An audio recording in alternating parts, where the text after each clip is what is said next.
जब जब तुम्हें लगेगा कि तुम अकेले हो, तब तब तुम्हें मैं अपने होने का एहसास कराऊंगा। जब जब तुम्हें लगेगा कि तुम बहुत निराश हो, तब तब मैं तुम्हारे पास आकर तुम्हें खुशी देकर जाऊंगा। जब जब तुम्हें लगेगा कि तुम दुनिया में बहुत अकेले पड़ गए हो और तुम्हारे साथ कोई भी नहीं है, तब तब मैं आकर तुम्हारा हाथ पकड़ के तुम्हें ये बताऊंगा कि तुम्हारा साथ देने के लिए ये तुम्हारा बाबा है।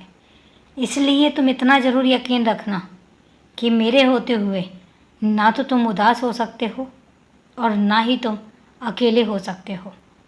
तुम्हारे लिए खुशियाँ हैं और वो हमेशा ही रहेंगी। तुम मेरी सच्चाई की पुस्तक उठाकर उसको जब पढ़ने बैठोगे तो यकीन मानना तुम्हारे दिमाग में जो सवाल चल रहा होगा उसका जवाब मैं तुम्हें उस अध्याय के माध्यम से दूंगा। और ये तुम पहले भी आजमा चुके हो, देख चुके हो कि जब जब तुम्हारे सवाल बहुत विकराल रूप ले लेते हैं, बहुत बड़ा रूप बना लेते हैं, मतलब कि तुम बहुत समस्याओं में घिर जाते हो या बहुत परेशान हो जाते हो, तब तुम जब जब उस पुस्तक को पढ़ते हो तुम्हें तुम्हारे सारे सवालों के जवाब मैं दे देता हूँ। इसका मतलब यही है कि तुम्हारे साथ मैं होता हूँ और तुम्हारी हर परेशानी का समाधान मैं निकाल रहा होता हूँ और मैं निकालना भी चाहता हूँ। और यही कारण है कि जब जब तुम सवाल करते हो तुम्हारे सामने जवाब आ जाता है।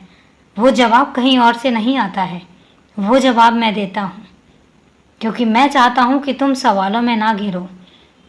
तुम्हें पहुँचना कहीं और है, तुम्हारी मंजिल कहीं और है, और अगर तुम आज इन सवालों में घिर गए तो आगे कैसे बढ़ पाओगे।